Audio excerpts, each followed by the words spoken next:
Hi everyone, and welcome to your weekly Pick a Card Tarot readings for the week of August 26th. If we haven't met, my name is Sydney, I'm the tarot guy next door, and I use my cult knowledge and intuition to help guide you towards the life you want. If you have a question you want to ask the tarot, you'll find information on how to get a private reading below. I also live stream on TikTok on Friday mornings at 8 a.m. Eastern, you should check it out. I'll be doing 5-card open readings, and here are the decks that I have for you. We have the Tarot of Symbolic Worth with Dongling Jade, the New Palladini Tarot with White Crystal, and the Morgan Greer Tarot with Sunstone. We also have 4 different oracle cards to choose from 4 different decks. So go ahead and pick which tarot deck and which oracle card resonate with you the most. It's totally fine if you're drawn to more than one. And as always, you can pause this video if you need more time.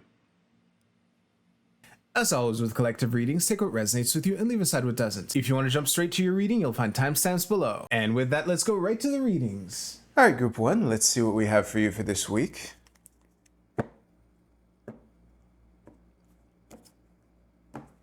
Just throw down the cards. Whoops. 10 of Cups. Well, that's a nice beginning.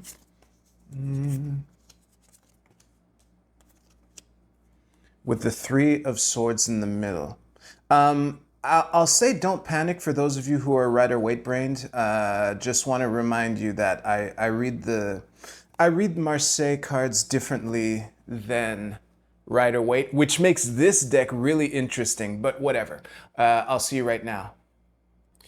Listen, group 1, this is an awesome energy, and I don't really feel, this is one of these readings that's, the vibe is so great that I don't really feel like taking the time to like put them into cohesive words, in the sense that there is, first of all, we have the double 10s here, so there's a cycle, a completion here. And I really like the fact that we have a 10 and an ace, so it's a hint to, a cycle continuing. But what I really like is this Knight of Wands here, heading off on the adventure with the Judgment here. It's like there is a coming to terms between people finally agreeing on how to put their swords together, and each person knowing exactly what their sword is meant for, and the confidence that ensures with that. Once all of that clicked into place, I didn't really feel like polishing this message any more than that. I've literally delivered 100% of the message. So what I would say is it's looking like a good week.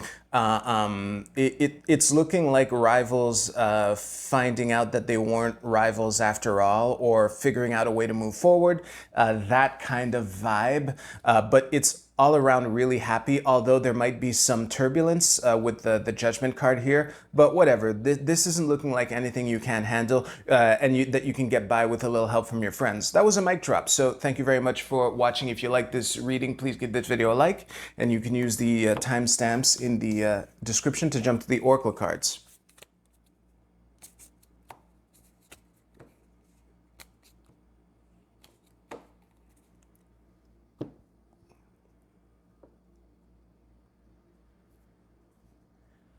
All right, group 2, let's see what we have for you for this week. Pyramid placement is on point, so that's nice. Oh, don't panic. Don't panic. All right, give me a second here. I told you not to panic, geez. Let me just put this here. I like the 10 of coins at the bottom of the deck. That's really nice. It's a little crooked. Yeah, that'll do. Something like that. This should be close enough. Yeah, I'll see you right now. Group 2, the best way to summarize this energy here is with a cliche that you see in almost every sports movie. It's like the finale of the movie, it's like the championship game or whatever, and the protagonist of the movie, no matter what brought them to that point, no matter what position they play in this team sport, they kind of have like this breakaway opportunity for the game-winning score, and as they're skating, okay, it's hockey, as they're skating towards the goalie in slow motion with all the other players behind them. Then time slows down, and then all the people that you've met through the movie that didn't believe in that player all jump up at the same time, and it's this montage of "You'll never be a player, you'll never make that shot, oh my god, a hockey player, how lame," and all that stuff, like playing in the protagonist's head. And basically, it's up to you to decide if you let those voices get to you or not. Because the I really like the Ten of Coins here. At the bottom of the deck underpinning this entire reading. And I really like the Six of Swords here. Even though it's in reverse, the fact that it is here, it is that's kind of what played into the sports cliche. These are all the little voices. This is the opportunity. This is the confusion that comes up when all the little voices, and that the fact that the Devil and the Tower are both upright, and the Nine of Swords as well, but also the Ten of Coins at the bottom of the deck underpinning everything, is what's making these two things a little clearer, in the sense that the Moon card is the card of, among other things, making decisions with less information than we'd like. The fly-by-night card is how I call it very often. And, you know, it's at times like this when the opportunity to strike is there. Here's the thing.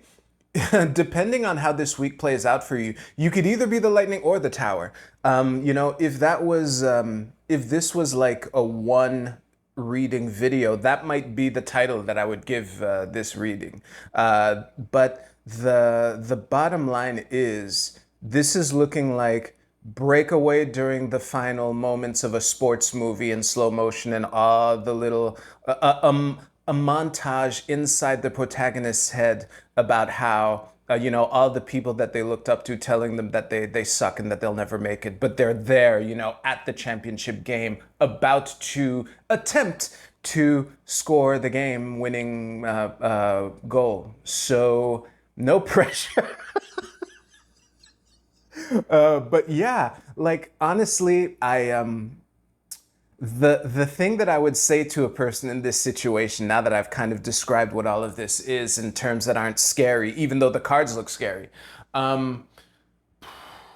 it's really the things that I say all the time. We don't rise to the occasion, we fall into our habits. And I think that in situations like this, it is when you need to lean the most on the fundamentals. I'm reminded of, yeah, actually, I might as well say this now. I used to do improv comedy, if you couldn't tell. Well, I still do, but regardless, I came up with a technique on how to play when I'm having an off night.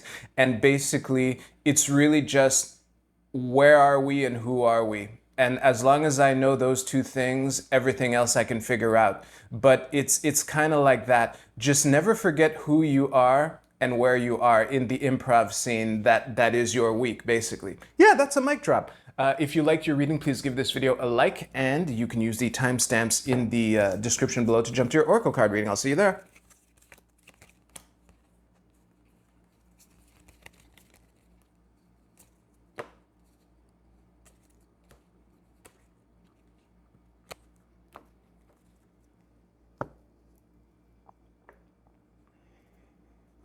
Group 3, let's see what we have for you.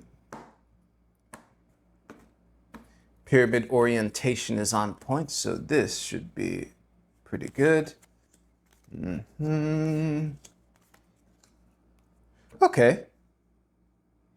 Let me just put these like that. Oh, wait. That's probably better for you. It would be funny if it was straight and now it just made it crooked, but whatever. Oh, okay, great. So I'll see you right now. Group 3, the cliche that sums up this entire reading is like new level, new devil. And that's a weird way to put it considering the cards that are here, but we do have the Moon card here. And the thing that made everything click into place, quite frankly, is when I noticed that we have these two reverse pages are the only reverse cards in the entire reading. So right there, this is, you know, like I say all the time, pages are graduated aces. So there is a newness, but it's a newness that comes after the experience of having earned the right to be where you are, as opposed to starting from scratch, you know? So If these pages are the only Hey, I'm more surprised than you are, but my recording died. So group three, I have no idea what I was in the middle of telling you, but Hey, the it's way Sid from a little later. I'm now realizing that basically your entire reading is gone. So here's the summary.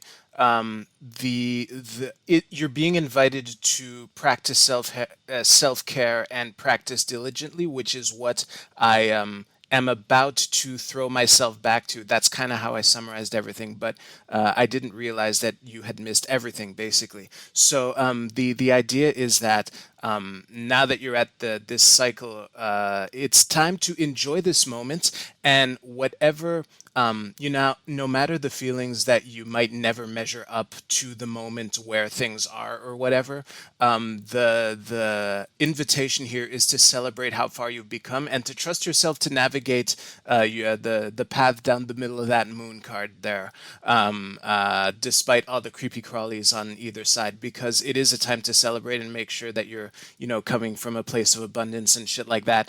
That sums up whatever I said that was lost. So I will now throw myself back to my past self. All right, take care. but the way that I summed up your reading was basically to make sure that you master the basics. This is a week to rely on the fundamentals and also practice self-care. That's where I was going.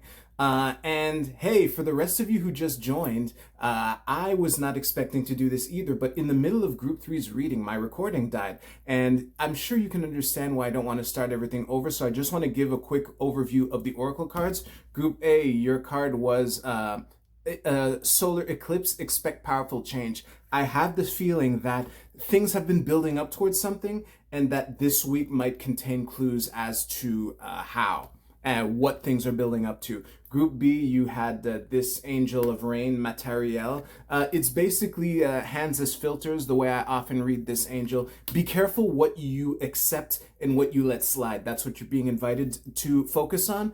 Group C, your god was, what is this?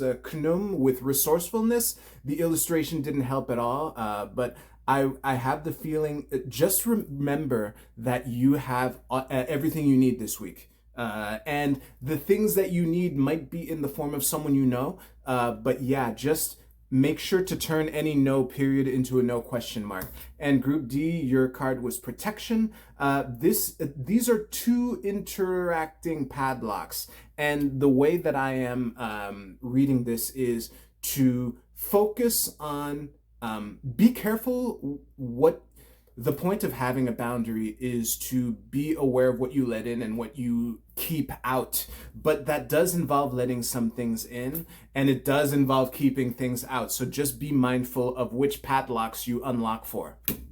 Later.